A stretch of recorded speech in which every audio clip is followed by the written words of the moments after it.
I stared up at the entrance to the old hospital, drinking in its features. Cracks spiderwebbed along the bricks and vines had claimed most of the exterior. It was an oddity against the encroaching forest, a relic of a time long since past. It felt wrong for it to be there, out of place, which only worked to pique my interest even further. "Well, are we going to stand here all day, or are we checking this sucker out?" Kyle asked, lightly slapping me on the back. Let's go. Don't want to lose too much daylight. Maddie interjected, tugging my arm. "As you wish. Ladies first," I replied, extending a hand to the door. Maddie rewarded me with a glare. The interior of the hospital was in an even worse state than the outside. Lights had been smashed out, graffiti coated the walls, and pink insulation hung from the ceiling above. As an avid urbex enthusiast, I was reveling in it. Something about being in a place that humans didn't belong always sent a rush of exhilaration surging through my veins. I lived for the thrill. But after what happened that day, my passion for urban exploring has been snuffed out. We were taking photos of abandoned medical equipment when Kyle brought it up. "Hey guys." He spoke in a whisper, despite the fact that we were alone. "Yeah?" I replied, sensing the tremor in his voice. "Does it feel like we're being followed?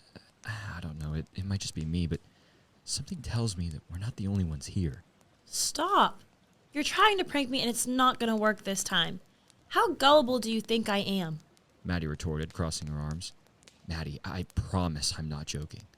Her expression faltered when she realized the severity of Kyle's tone. You're really not? Jake, is he being serious? I sighed.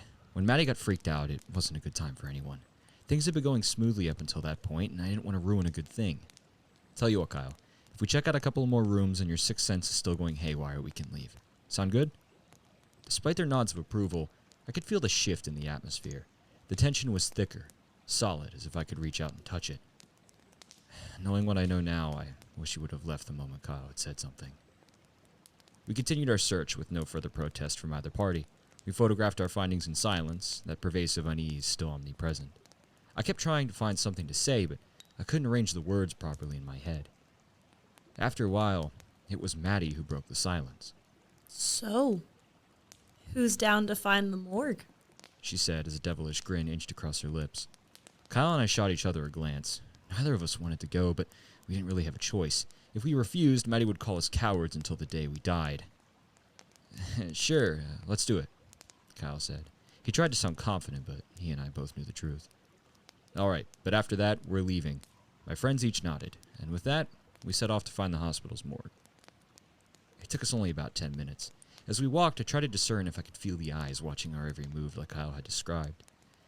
At one point, I thought I did feel it. An intense, overwhelming sensation that we weren't alone. I found myself throwing glances behind us every so often, but I didn't voice my concerns. A decision that I regret to this day.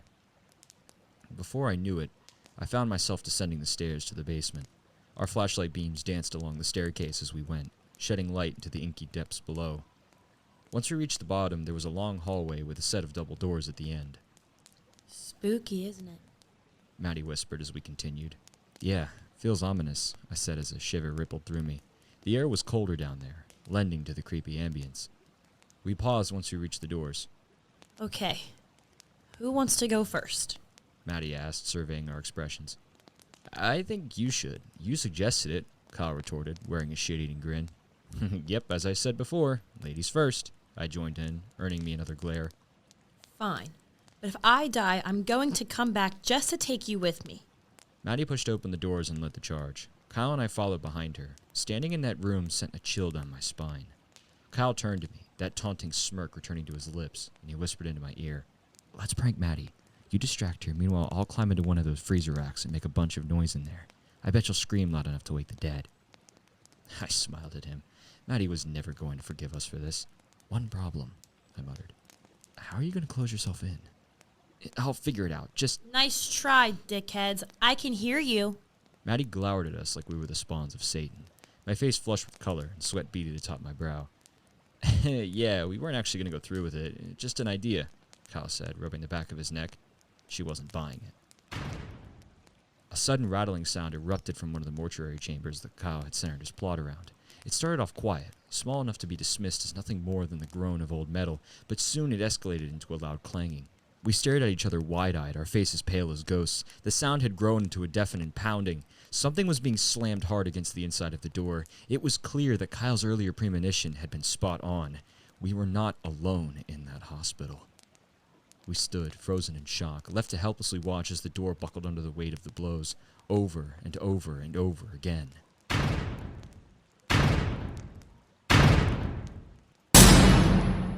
To my utter horror, the door gave way. For a moment it was silent, the dented metal creaking, barely clinging to its hinges. Then something began crawling out of the unit. Something sinister. A pair of feet emerged. The skin was a dark purple, and stitching around the ankles was barely holding together. A dirty, blood-stained hospital gown followed, then a twin set of patchwork arms. Finally, the thing's head shot out of the dark as it hoisted itself off the freezer rack. The face will haunt me for the rest of my life. Stitches pieced its molted skin together, roughly hewn flesh, sallow and wrong. Its smile was crooked, too many teeth fighting for space in that twisted grin in its eyes. They were completely black, devoid of life, devoid of a soul. Kyle grabbed my arm hard. We ran without a word, Maddie in two. That gave me the resolve I needed to follow them.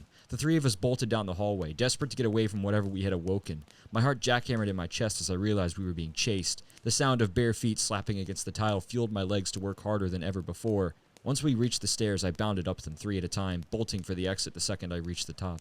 The thing had been gaining on us in the basement, but once we reached the main landing, I couldn't hear those wet, awkward clops pursuing us any longer. Even so, I didn't let that stop me. I kept running, never once looking back, until I burst out the front doors, unlocked my car, and threw myself into the driver's seat. Only then did I allow myself to catch my breath. A second later, Kyle threw open the passenger side door, dove in, and slammed down the lock. He turned to me, his face pale and soaked in sweat. Still trying to catch his breath, he managed to croak out the words that still haunt me to this day. "Jake, where's Maddie?" My heart plummeted into my chest. She wasn't there. Should we go back?" I asked, a cold dread blanketing me at the thought. The two of us sat there, staring out the windshield, praying that somehow our friend would explode out those doors and join us. But that didn't happen. We sat there for longer than I'd like to admit, completely silent, desperately grasping for a solution. Eventually, we called the cops. The police searched the entire hospital and combed the surrounding woods, but they didn't find any trace of Maddie or the man who had chased us. Aside from the texts agreeing to meet that day, there was no evidence that Maddie had even been there in the first place. It was as if she simply poofed out of existence. But Kyle and I knew what really happened. We had abandoned her down there with that monstrosity. We'd put our own safety over hers. We were the reason that she was missing. And we had to live with that. Kyle and I drifted apart in the weeks that followed. Maddie still hadn't been found, and I think the weight of what we'd been through was too heavy for us to come to terms with. When I'd look at Kyle, the crushing reminder of what we'd done, or more aptly, what we'd failed to do, would come flooding back. It eventually reached the point where we would only sporadically check in on one another. That is, until he sent me a strange text one afternoon. "Hey man, I need to talk to you. Not over the phone. Face to face. Meet me by the pond in the park at 8 tonight." The message caught me off guard. Whatever it was that Kyle needed to tell me, it sounded urgent. As I would come to find out, it was. I found Kyle sitting on a park bench by the pond. It wasn't completely dark yet, but the sun was dipping below the horizon. As I claimed my spot beside him, I noted that he was staring off in the distance. His hair was disheveled, and it appeared as if he hadn't slept in days. "Kyle, you okay? You look like you've been through the ringer." He turned to me, his bloodshot eyes connecting with mine. "Jake, I'm not okay. I don't think I'll ever be okay again, man. I can't take it." He was getting choked up, and tears began to well in the corners of his eyes. "No, you can't think like that. Everything's gonna be alright. If this is about Maddie, she'll..." Kyle turned to me, the stone-cold look in his gaze deterring me from finishing my sentence. "You haven't been seeing her, have you? So it's only me. Fuck. I'm screwed, man. It's over. She's going to come for me, and then she'll use me to get to you, and..." I grabbed Kyle's shoulders and shook him. He was raving like a lunatic, an asylum patient off his meds. "Snap out of it. What are you rambling about? Seeing Maddie? What does that mean?" He looked at me with a cold stare. His wild hair fluttered in the wind as an ominous breeze swept through. "This is going to sound insane, but Maddie's been visiting me. Or what's left of her. Her mouth is stitched shut, her hair is soaked in blood, and now she's wearing one of those hospital gowns.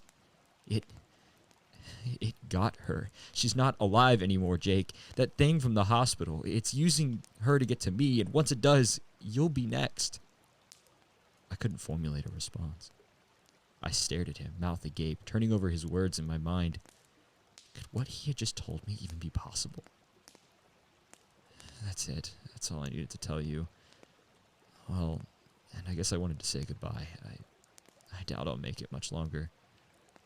Jake, I was so scared. Tears openly streamed down his face. My first instinct was to pull him into a hug. He sobbed while I tried to console him, failing to subdue the tremors that racked his frame. Look, it's going to work out. Trust me, you are not going to die. I'll think of a way out of this. We both knew that my words were hollow, yet it felt better than saying nothing at all. Kyle pulled away and wiped his eyes, that foreign look from when I'd first seen him returning to his face. Jake, I really hope you're right. For both our sakes. I called Kyle's mom that night and voiced my concerns. Her son was spiraling, and whether it was due to some entity gunning for his soul or some kind of vivid hallucination, I was determined to get him some help. But my efforts were all in vain. Kyle's body was found 2 days later. He'd eaten a slug from a 12 gauge. The neighbors claimed they heard screaming, hysterical wails like Kyle was trying to get away from someone. Or something. And they reported hearing multiple gunshots, followed by an unnerving silence. No one saw anyone enter or exit the home, leaving all witnesses perplexed. The news painted him like a man with a rampant mental condition, a loon who let his untreated delusions frighten him into making the worst decision possible. But I know that what Kyle saw was real. Because lately, I've been seeing her too. She appeared for the first time the night that Kyle died, standing below a street lamp across from my window. His description of her had been deadly accurate. Maddie's eyes were stitched shut, and her arms hung limply by her sides. Her hair was glistened with something dark, and the hospital gown she wore had yellow stains blotched across the front. But her smile, there was something sinister behind it, something evil pulling the strings, and I'm afraid I'm going to find out what that thing is firsthand. 3 days have passed since then. I've started seeing Kyle too. The two of them have been moving progressively closer with each passing day. Last night, they were in my room. They just stared at me, smirking, taunting me. Maddie with her unseeing eyes and grin with too many teeth. Kyle with what was left of his reconstructed face. Flesh and bone melded together to form something vaguely human. Now I realize they came to deliver a message. My doomsday clock is ticking down and I only have a few hours left. Because when I awoke this morning, splattered across my bedroom wall in a deep crimson, were the words, "Tonight, your soul belongs to me." Hey guys, it's Reaper here. What did you think of tonight's story? Let me know down in the comments below. I want to give 2 thank yous for this story. One being the Redditor himself. This one was also not from Pennyworth. This one was from HorrorJunkie123. I'll leave a link down below in the description for you to go check him out and support the original story and the original author. The other thank you I want to give is to my good friend Mareesa, who does some stuff with me on CUTV. We've done baseball together. We've done a show on CUTV called In the Club. I wanted to give her a big thank you for being a guest star in this story as well. As always, there is more to come, so make sure you stick around and stay tuned by hitting that subscribe button. And as always, I'm Reaper, and I'll catch you all in the next one. Take care, peace out, and sleep well, my friends.